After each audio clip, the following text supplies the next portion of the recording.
Good morning, everyone. Welcome to the Sacred Safe Spaces American Baptist Churches of New Jersey's webinar. Today, we're going to be looking at child abuse, and we're doing these webinars so that our faith leaders will be aware of issues that are in our families, in our communities, in our churches. And so that you will be aware of these issues and know what to do. Because if you don't know what to do, you can put a family into greater jeopardy. And today we have Pat Stanislaski, who's going to help us be educated about this severe issue. Thank you, Pat. Okay, thank you, Estelle. And once again, I think some of you may have seen a few of the other versions, webinars that we have around issues that the American Baptist Church is addressing. And I'm really very grateful that they are addressing some of these issues. Today, we're going to talk about child abuse, but we're going to talk more specifically about child sexual abuse. Because as you can see here, I've been doing this work for about 40 years, and child sexual abuse has been an integral part of the work that I've been doing. So I want to talk a little bit about that today. But first, I want to ask you guys to just imagine something for me. Pretend you don't know what I'm here to talk about, okay? Pretend you just logged onto this webinar and you have no idea what I'm talking about. So I'm going to pretend that I am a person here today from the CDC in Atlanta, and I'm here to talk to you about a disease that has come to your community. And I want you, when you get nervous about what I say, wherever you're sitting, I want you to raise your hand when you reach that point that, wow, you're nervous, okay? So I'm going to tell you about this disease that's coming to your community. We're pretty sure it's in your community. There are 4 million children worldwide who have this disease. Last year in New Jersey, 647 children were confirmed victims of this disease. But we know that 80% of them didn't even report. That means that today there may be here in our state as many as 3,235 victims, children, people under the age of 18 who have this disease, who are suffering from this disease. So here are some of the characteristics of it, just so you know. 1 in 4 of your daughters and 1 in 8 and 10 of your sons will get it. Raise your hand when you get nervous. Many of the children will be under the age of 7, and some will even be infants. It's hard to detect, especially in boys. This disease makes no difference where your congregants live.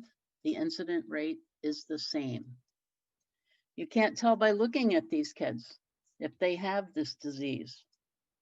And some children have this disease for 7 years before it's even discovered.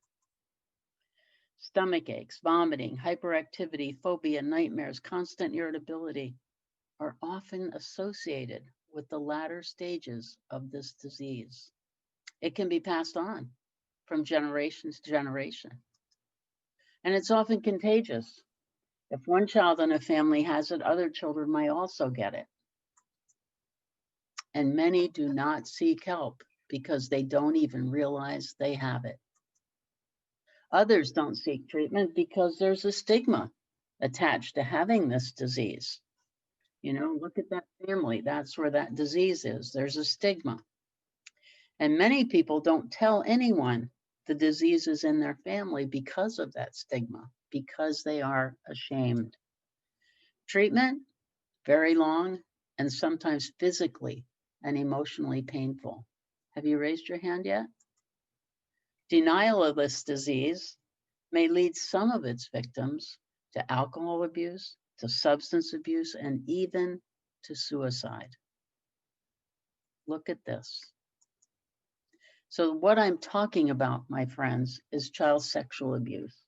I called it a disease just to let you have some idea. If we had a disease like this in our community that has all of these characteristics, right? We would be on a mission to get rid of it, right? But here's the thing about this. Even though it has a pandemic, and that's the word we know really well now, it has a pandemic proportion, it is still preventable. So like any disease, we're talking very much like our pandemic, right? It's a public health issue. And so how do we address any public health issue? We all should know this by heart now, living when we do right now in 2020. We identify the problem, we assess the risks, let's find out who's at risk, and then we develop some kind of prevention strategy. So that is how we address the quote disease unquote of child sexual abuse, the pandemic level of child sexual abuse. So here's my goal today. I refer to child sexual abuse as CSA later on, so you know what I'm talking about. So we want to identify the problem. That's the first thing. Remember, when we address a public health issue, we identify the problem. So we talk a lot about a lot of different issues, but we rarely talk about child sexual abuse. And that's part of why it has gone undetected for so long. So what is child sexual abuse? Who's doing it? Why are they doing it? How do we recognize it? How do we report it? And what happens when we do? And then most importantly, how do we prevent it? So that's what we're going to do in this real quick half hour, 40-minute video webinar that you're watching. So let me first define it for you. Okay, so, and this is a little bit of text, but it's important text. Child sexual abuse is any form of child abuse that includes sexual activity with a minor, right? A child cannot consent to any form of sexual activity, period. Child sexual abuse does not always include physical contact between a perpetrator and a child, and you'll see why. Some forms of child sexual abuse are included below. Exhibitionism, see, that's not necessarily physical contact. Fondling, intercourse, masturbation in the presence of a minor, or forcing the minor to masturbate. Obscene phone calls, text, digital interaction. We are having a huge increase in that, right? Producing, owning, or sharing pornographic images or movies of children, right? Sex of any kind with a minor, including vaginal, oral, or anal. Sex trafficking, and then any other sexual contact that is harmful to a child's mental, emotional, or physical welfare. There are all of the things that we need to think about when we define child sexual abuse. So how do we recognize it? How do we know? So we're going to give you just a few quick signs. And I think most of them are pretty common sense: bleeding, bruising, swelling in a child's genital area, damage to their internal organs, bloody, torn, or stained undergarments, difficulty walking or sitting. I can remember doing presenting in a class, talking to a class around child sexual abuse, a little talking to teachers, and this woman talked about her class, and she had this little boy that was constantly moving, itching, picking at his seat. And you know, kids do that once in a while, but it was pervasive. It was pervasive.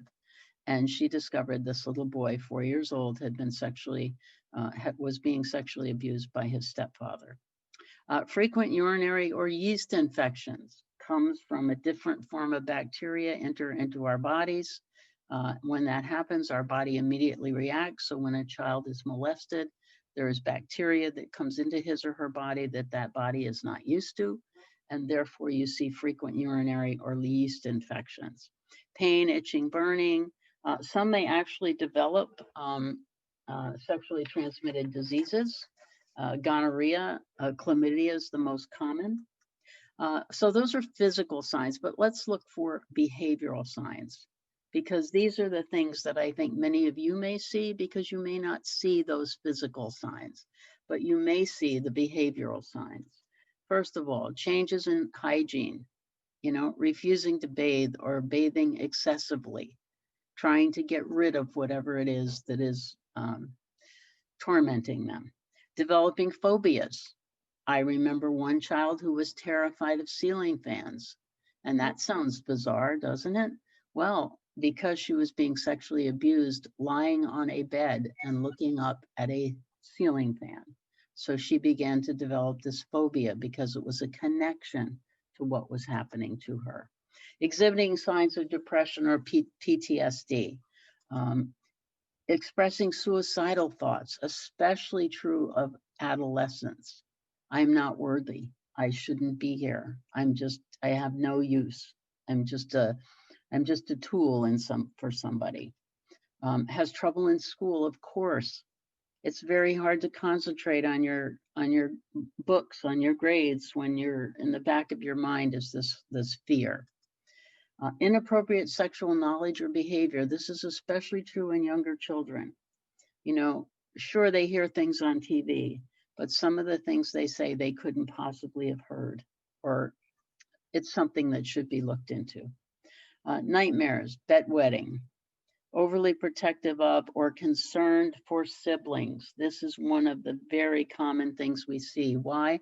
When this is happening to me, I don't want it to happen to my little sister, my little brother. I'm very, very concerned. Sometimes they take a caretaker role. It is not uncommon, and certainly in some cultures, fortunately, I hope not ours, that when a mother passes away, the father ends up going to the daughter to fill that role. And so the daughter takes on a caretaker role. Regressive behaviors, thumb sucking, very common in little children. Runs away from home.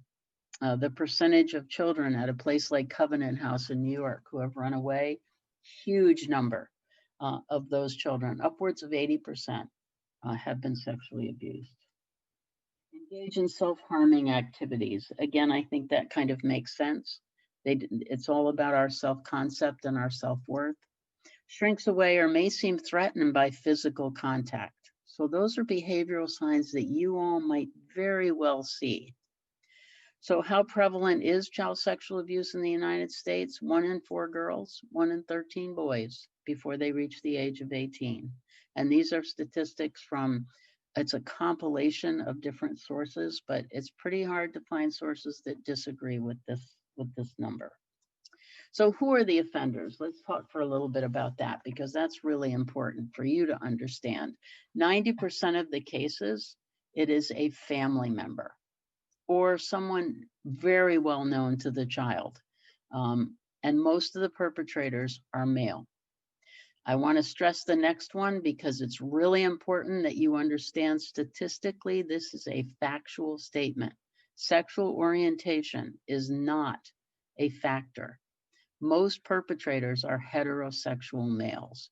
And I might just add on to that by saying, and many of those heterosexual males have very, quote, normal, unquote, relations with their spouses.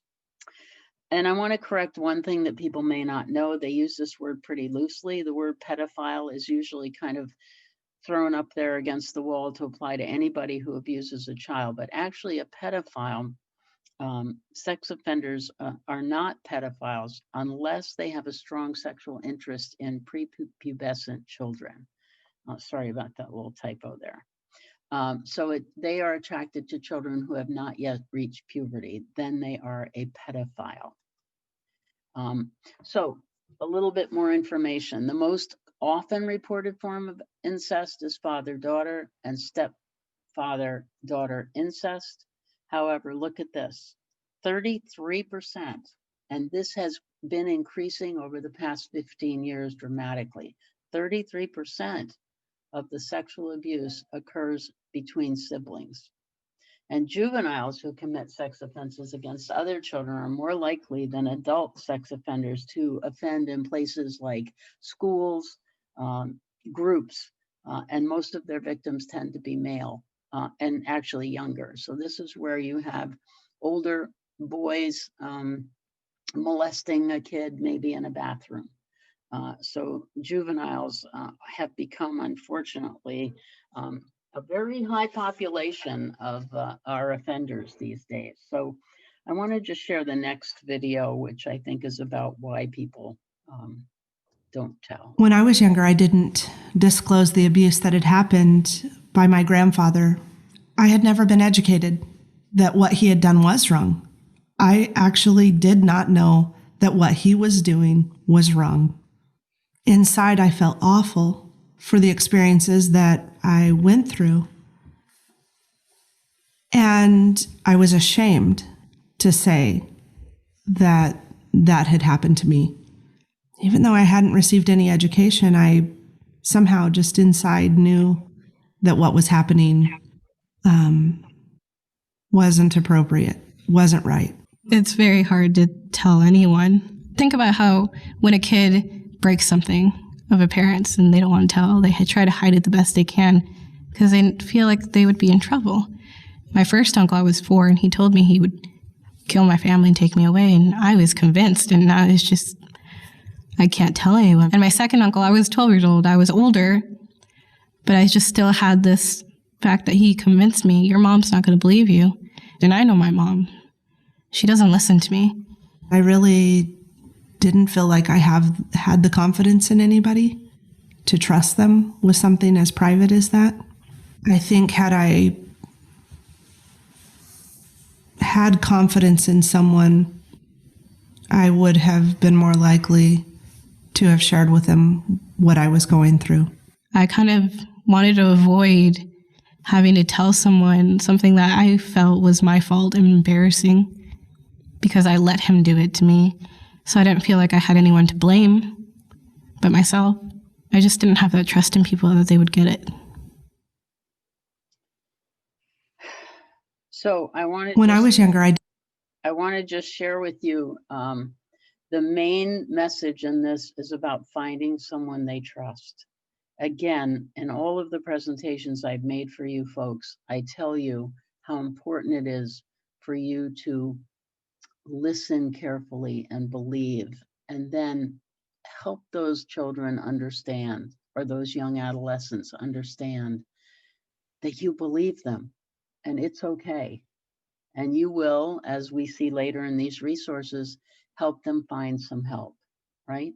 So I think that's the main message in this whole video. So how prevalent is online child sexual assault in New Jersey? I think this might surprise some of you. It's already one of our biggest challenges nationally. COVID has increased it dramatically, right? Because more people are indoors with their abusers.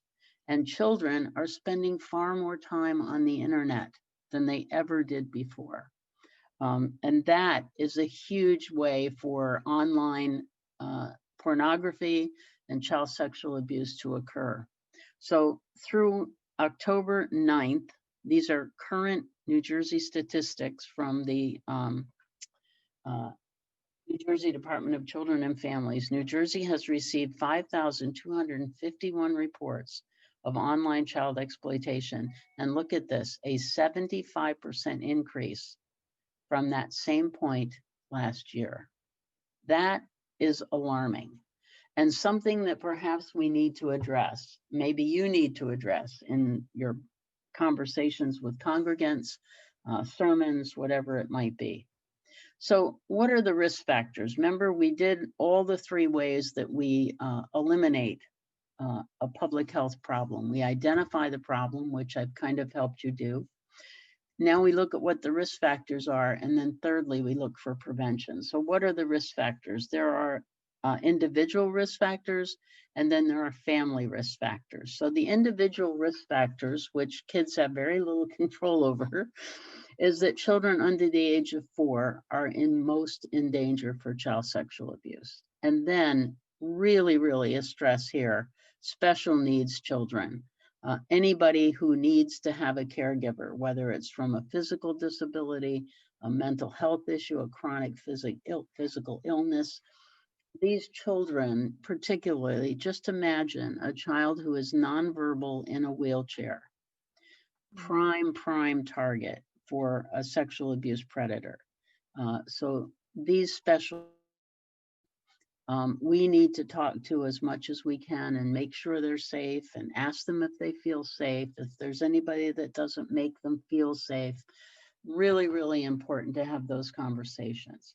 Family risk factors, look at these for a minute. Social isolation, Isolation is one of the top 3 reasons why children are vulnerable.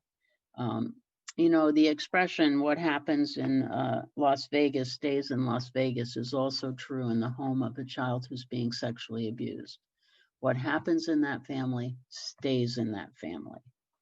And that is why children who are in those kind of environments are most in danger, because the predators, the offenders, will do everything they can to keep that child away from other people. I've spoken to legions of people who weren't allowed to go out with their friends on a Friday night, who weren't allowed to go to a sleepover, because if they did, what do we do at sleepovers? Especially girls, what did we do? We just talk all night long, and we tell each other all our secrets. So social isolation is a huge family risk factor. Another family risk factor, stress, right? Stress, when parents are stressed, the children pay the price.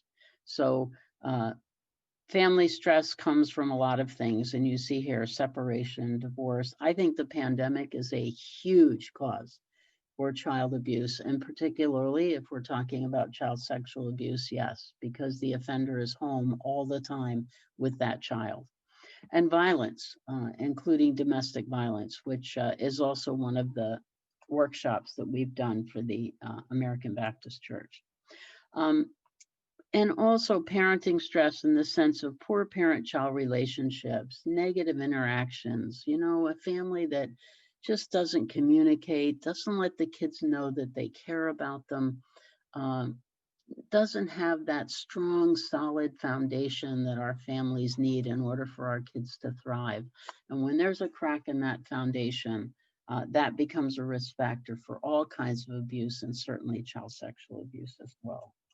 But we also have community factors. So we have individual, family, and community risk factors that we all need to look at.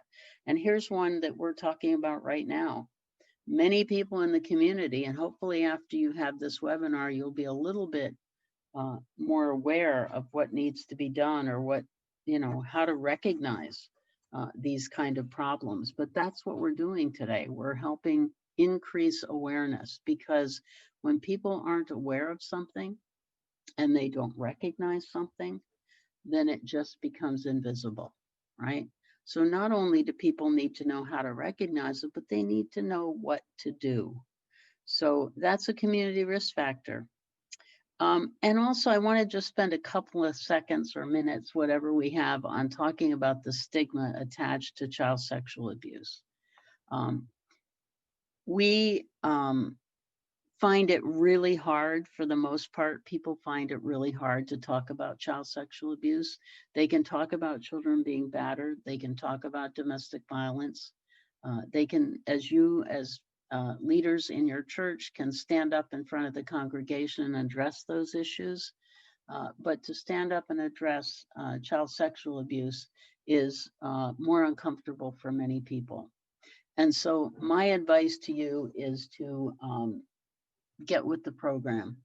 I know that sounds rude, and I don't mean it to, but there are children sitting out there in congregations who need you to speak up, right? And so that stigma, you have to figure out how you can get around that yourself personally. And then once you get around it, you're going to find that it is so much easier to talk to people. I will just tell you a funny story. I was working with a woman who was going to be working with children in a residential placement center, and she wanted to talk. She was in there and was, required to talk about sexual abuse. And she said to me, I'm not sure I can say like penis. And I was like, okay, so here's what I think you should do. I think you should go home tonight, stand in front of the mirror, and say penis, penis, penis, penis, until you get really used to it. And then I gave her a few more really dirty words to practice with. But that's what it's about, folks. That's what it's about. It's about getting comfortable with this issue, because if we're not comfortable with it, nobody is ever going to come and talk to us. Remember that those two young women, the first thing they talked about was they didn't feel they had anybody they could talk to. So that's my little introspective comment to all of you. And then, of course, understanding that not only does the stigma attach to victims who don't want to say anything, but it attaches to offenders as well.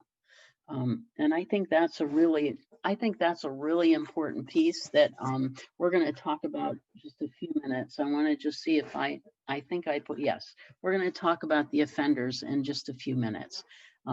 But I wanted to go over this because I think community risks are really important. Community violence is another piece that is a risk factor. And part of the reason for that is when there is violence in the community, sometimes it seeps into the homes.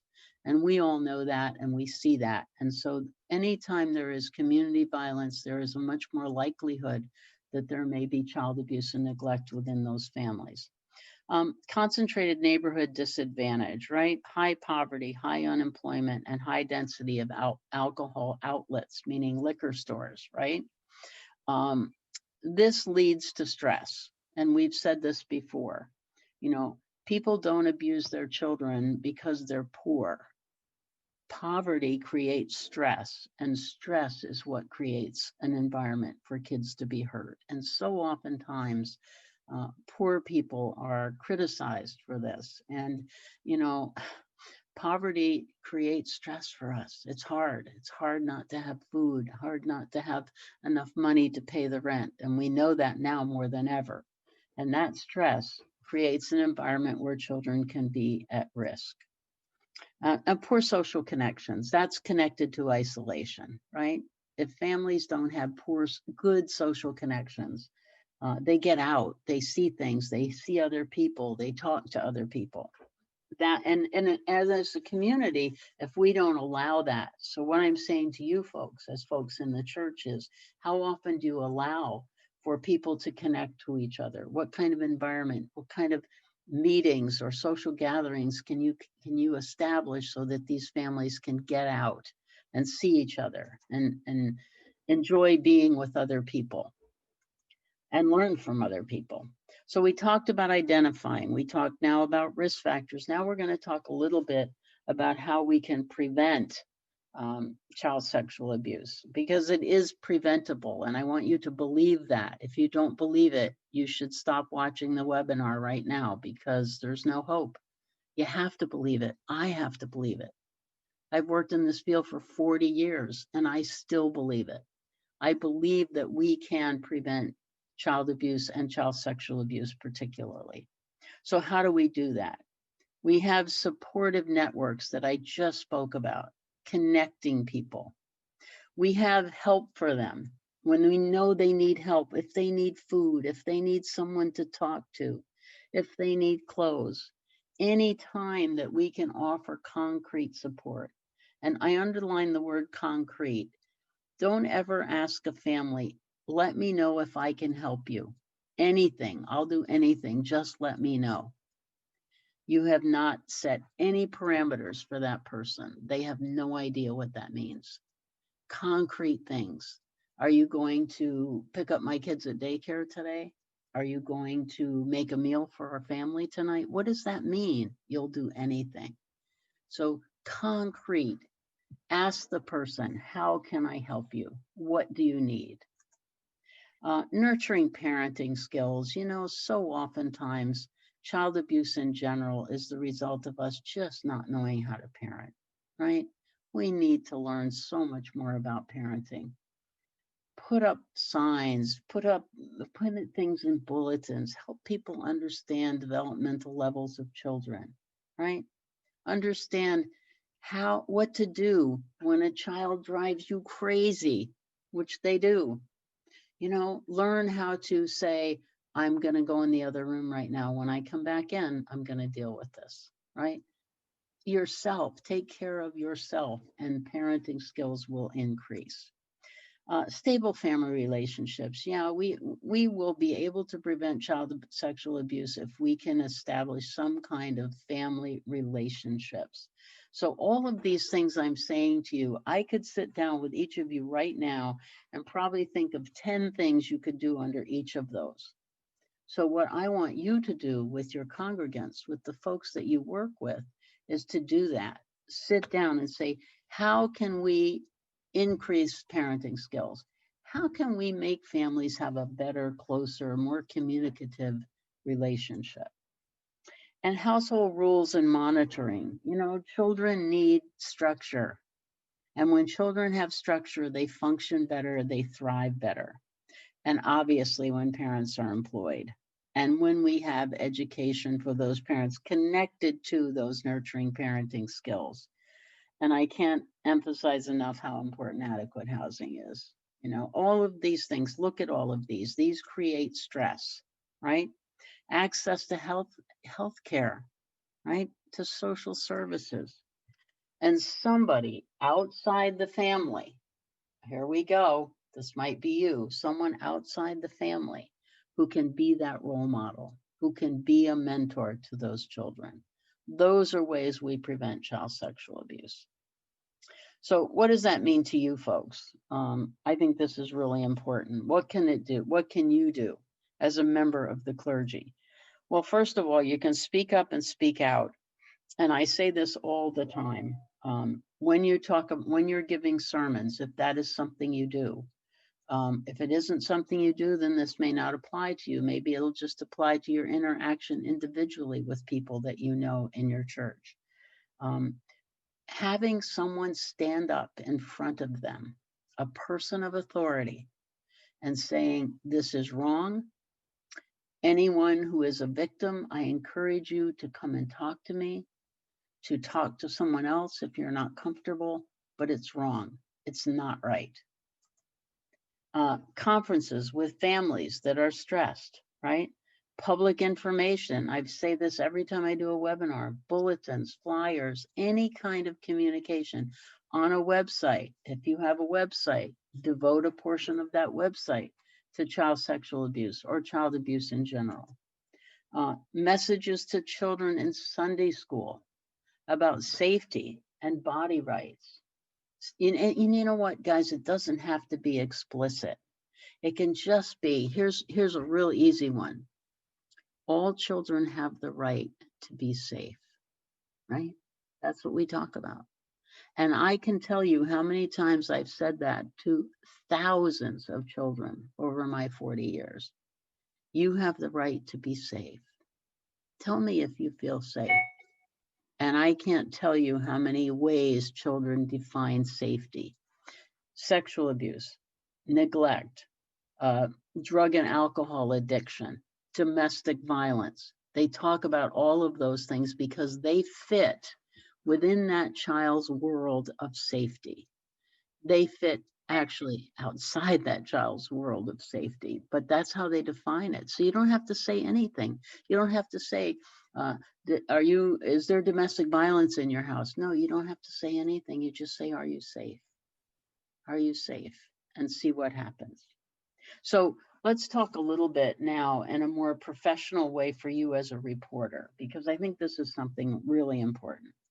So reporting any kind of child abuse and neglect goes to what used to be DIFUS. Many of you will refer to it still as DIFUS, but they changed their name a number of years ago to the Division of Child Protection and Permanency. Permanency because they want children to have forever homes, right? So NJ 1877 NJ abuse is the number for DCPNP. It is a hotline. You will be sent to a bank of DCPNP workers in Trenton, who will then send that referral out to the county in which the child lives. Okay, so here's what they need to know. And I want to just say to you guys, give them as much information as you can. If you cannot be anonymous, that is really, really important. So here's what I want you to try to remember to give them. First of all, as much information about that child as you can, right? Anything. And you see some of the things listed here, as well as the child's relationship to the perpetrator. Okay, so we're doing who, what, when, where, how, right? What type of alleged abuse are you reporting? What kind of injuries? And why did you call today? What made you pick up that phone and call today?